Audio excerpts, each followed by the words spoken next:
How do we want to start this? I think we should just start. Alrighty, well, I still have cider. Yeah, the only things I was thinking were Interstellar. I don't know, Interstellar was pretty much exactly what I expected it to be. You mean really fun with a lot of questionable decisions thrown in? I don't think fun is the word I would use to describe it. That's the word I'd use to describe all the robots. The robots were pretty cool. I don't. Pretty fucking cool. The only thing is I thought I was going to dislike it more than I actually ended up disliking it. It definitely had a lot of really cool stuff in it that I think more than made up for what was wrong with it. Of the main problems I have with it, it's the love conquers all stuff that is present. And you said that, you could just take that stuff out pretty easily or you ignore it and it works fine. I think other than that there are like structural problems with the film. Yeah, it that was what I was referring to with questionable decisions. The pacing in the first act especially is kind of wonky where you're sitting there going, "Okay, if this movie is about all of this space stuff, but it's focusing on the people's relationships with what's going on back home, then why aren't we focusing on either of those things right now? And instead we're just sort of driving around in fields." That really becomes apparent when the son becomes almost like a sort of antagonist in the second half of the film, and you're like, oh my god, this kid is barely focused on in the first part. Like his relationship with Matthew McConaughey is like non-existent. You know what? I was sitting here thinking about the son in the third act when he's an adult, and when you started talking about him as a kid, I was like, wait, who the fuck is he talking about? Because I forgot that he was a fucking character I in know. the first part of the fucking I know, movie. right? Like, honestly, the movie could work with just completely without that character. That character is not important to the plot of the movie at all. Like, even in the part where he's supposed to be sort of antagonistic or whatever, that is left unresolved. Like, completely unresolved. He's not even really set up either. He's just sort of like, I don't want you in my house.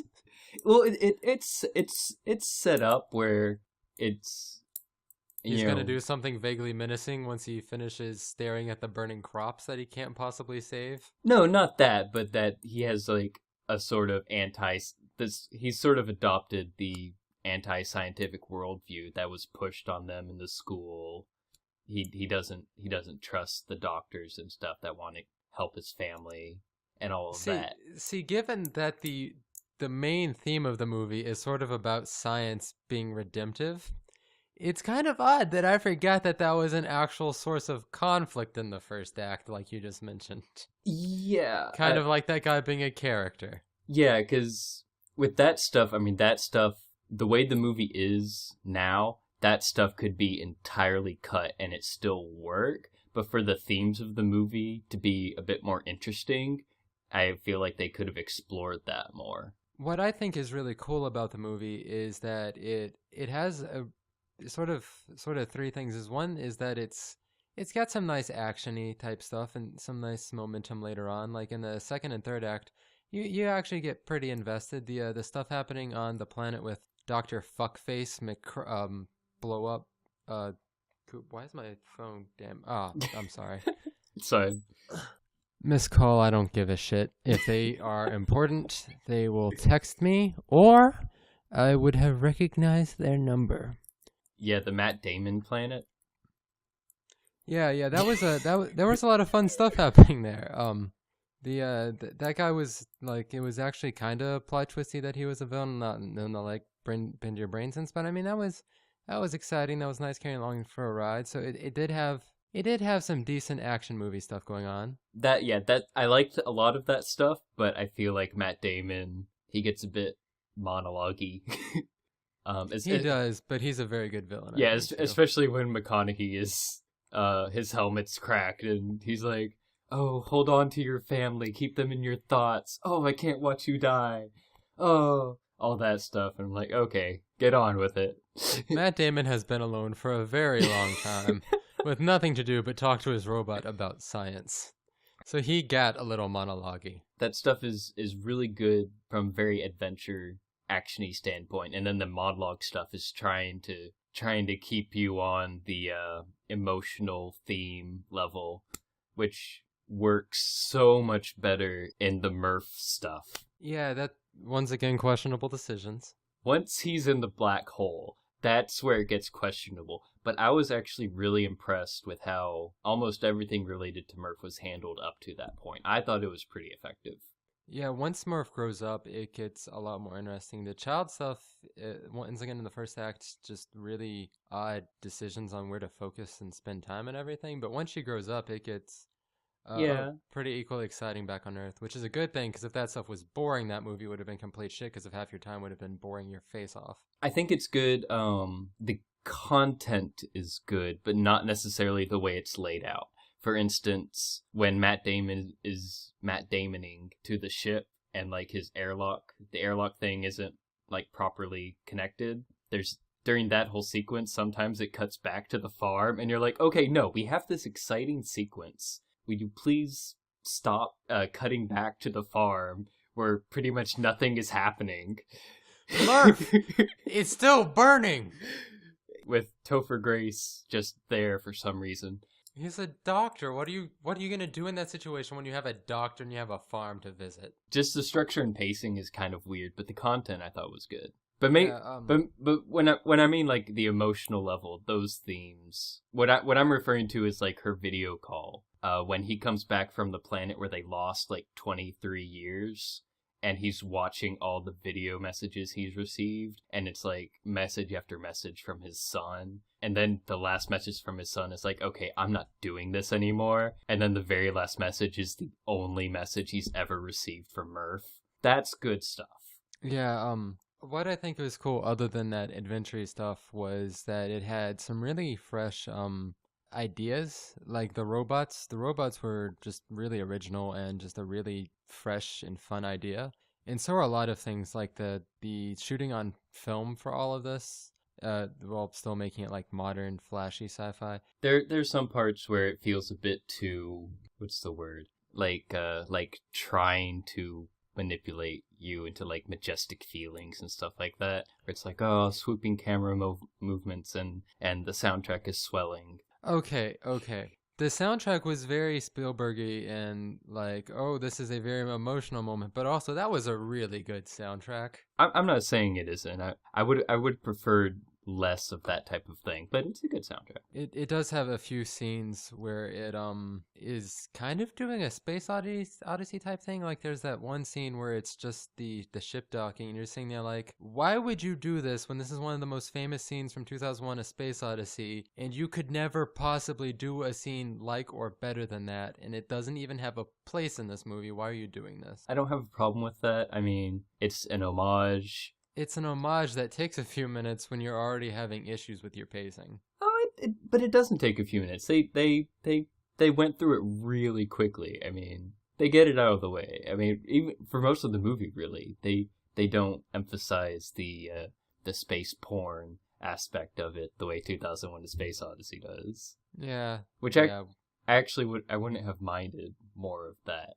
There are some parts where it's like, you know, I wouldn't mind if you held onto this really gorgeous shot for just a few seconds more. Yeah, they do a really good job of painting scale while they're on planets, but they could have done a bit more of that out in space. Because they do like to linger on the planets. Like when they're on Matt Damon, like Fuckface's planet, they have just a ton of scenes of them hanging out on giant cliffs and stuff. Yeah, it all goes by really quickly though. The whole movie does. I mean, it's almost 3-hour long movie. Yeah, it's actually slightly longer than 2001, I think. And it flies by. It really does, because everything happens so quickly. Especially because the second and third acts actually have nice momentum. Yeah, well, I think the first part does too. The first part on Earth does. It has momentum, but it's kind of just slinging you around like, oh, let's go to the school. You know what, Murph? Let's drive to nowhere. Does that sound fun? Let's just go nowhere. I just think the problem in the first half is what they choose to focus on. The pacing feels weird because they choose to show weird things. But if they focused on different aspects, then it wouldn't. You know what I mean? Yeah.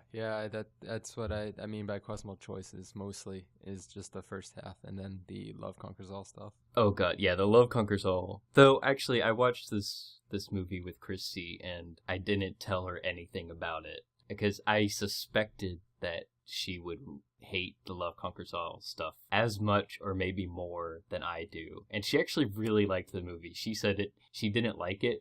She didn't like the love conquers all stuff, but it didn't bother her as much as it did me. My thing about the love conquers all stuff is that it mostly just does not fit in a movie that is otherwise completely not, well, it is kind of metaphorical, but it's mostly about sort of hard down to earth things about humans, like, you know, science being uplifting and redemptive for us. Which is the third thing I was going to say is cool about the movie is that it has some really nice concepts going on in a really simplified way on top. Just focusing on science as being redemptive is just a really cool theme. And it's really weird for that to be permeating the entire movie, but then Anne Hathaway's like, okay, look, relativity, and I can feel this guy's heart. I can feel it. And you're just like, why did you say this? You've already got perfectly great metaphors for humanity and stuff just sitting everywhere in this movie, but you want to just bludgeon us in the face for no reason. She doesn't quite say it like that. The way she says it is actually a little bit worse than what you just said. Because she claims that love is the only thing that can transcend time and space. Which yeah. And her reasoning for this is because this man has been out of her life for a while and she still loves him? That doesn't make any sense to me. What about hate? I mean... I hate dying of famine so much that I can just teleport into the black hole. That would have... No, but really, I mean, if she makes this argument for love, but what about other feelings that you have for other people that aren't necessarily love? And then in the exact same movie, they make the same claim about gravity, so... Yeah, which is a weird sort of decision as well. But like, the only two parts I think that really have the love conquers all stuff are, the part on the ship where she is talking about why they should waste all of their fuel going to a planet where no one is alive. Yeah. And then later on when he jumps into a black hole and can find his way by love. Which I think in that scene in particular, that scene is mostly just metaphor type stuff going on and also fun stuff. So I mean, you've already got plenty of room to come up with an excuse. My problem with that is it's really, really, really hard to see the black hole stuff as metaphor when he is literally explaining everything that's going on. Like the entire scene, he just won't shut up.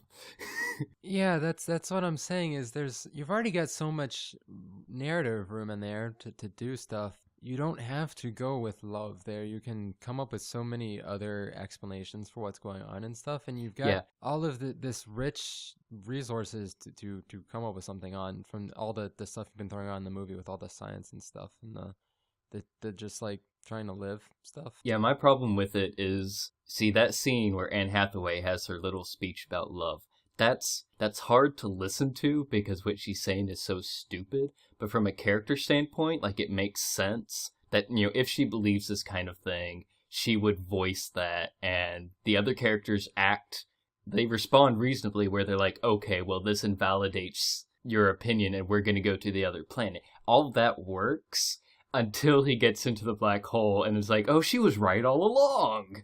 Yeah, I think a lot of what they were going for with love could be equally well explained by just coming up with some metaphor through science and human struggle and stuff, and then you wouldn't need to bring up love and you could express the exact same ideas without having to say something that just does not fit in with any other damn thing in the movie, because it's not really about love conquers all. It's about human connectedness and stuff more than that. Here's the thing about the love conquers all trope. The problem isn't that he is so in love with his daughter that he'll do anything to save her, and he eventually overcomes this problem because he loves her so much. That's not necessarily the problem.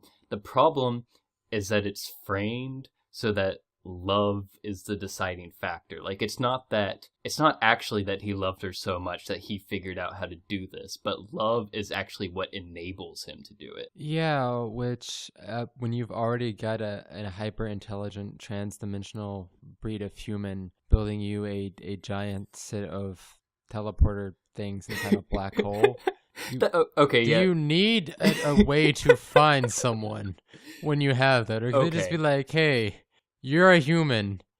Go find your daughter.